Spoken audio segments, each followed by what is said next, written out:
Salut les coffee lovers, Julien de chez Kojo Coffee, j'espère que vous allez bien ainsi que vos proches. Dans la vidéo de cette semaine, nous nous penchons sur le cas de l'Aéropress et vous présentons à nouveau notre recette et nos tours de main. C'est parti.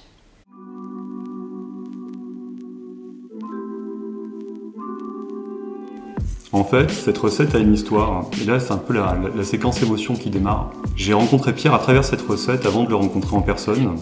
C'était un jour de septembre 2019, je jugeais une compétition d'Aéropress où il participait et où il s'est distingué. Et donc j'ai pu goûter cette recette avant de rencontrer Pierre. À l'issue de la compétition, je suis allé le féliciter, on a un peu parlé, on a sympathisé, et quelques semaines plus tard, il rejoignait la team Kojo. Donc chez Kojo Coffee, l'Aéropress, c'est un petit peu sentimental. J'en profite pour faire passer un message. Pierre, tu es au top, et j'ai hâte de te retrouver. Mais nous nous égarons, revenons au cœur du sujet. L'aéro donc. Comme pour la French Press, la mise en œuvre est super facile, vous allez le voir. Mais à la différence de la French, ce qui est intéressant avec l'aéro, c'est qu'elle sera très sensible à votre manière de la préparer, à votre tour de main. La recette qu'on vous propose aujourd'hui est adaptée de celle de Pierre. C'est un bon point de départ, mais justement, c'est un point de départ et nous vous encourageons à explorer, à expérimenter à partir de cette recette pour faire la vôtre ou de l'ajuster par rapport au café que vous dégusterez.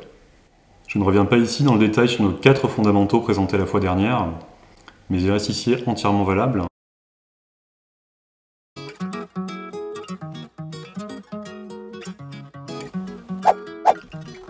On commence par assembler le piston dans la chambre.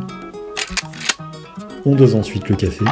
Je vous recommande entre 60 et 80 g de café par litre d'Aéropress, donc entre 15 et 20 g pour une Aéropress de 250 ml. Je mets de l'eau à bouillir.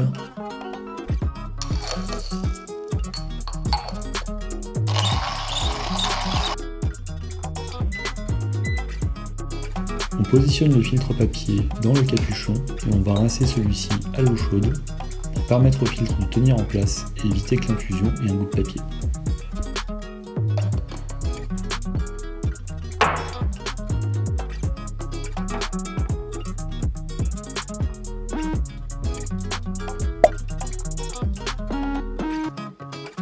Contrairement à la V60 ou à la Kalita, il n'y a pas en tant que tel d'art de l'averse, il suffit de veiller à ne pas laisser de café sec.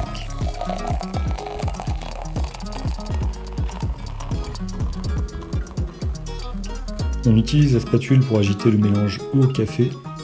Ma routine perso est la suivante, j'aime bien donner un tour complet en raclant les parois de la chambre pour ne pas laisser de café sec, puis faire un aller-retour sur l'axe nord-sud et est-ouest. Je laisse le café infuser, et après 1 minute 15, je répète le geste d'agitation sur l'axe nord-sud, puis est-ouest.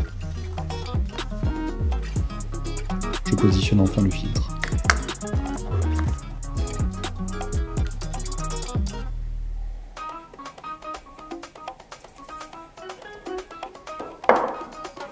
Après 1 minute 30 d'infusion, je positionne une carafe sur le haut de l'Aéropress, je retourne le tout et je commence à presser. La poussée doit être constante et durer environ 30 secondes. On arrête de pousser dès qu'on entend un sifflement, qui signifie qu'il n'y a plus d'eau dans la chambre.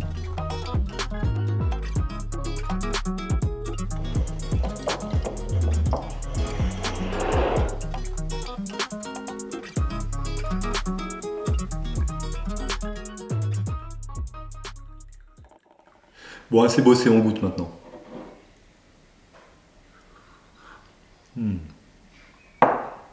Acidulé, parfumé, fruits exotiques, fruits jaunes à noyaux, le top du top.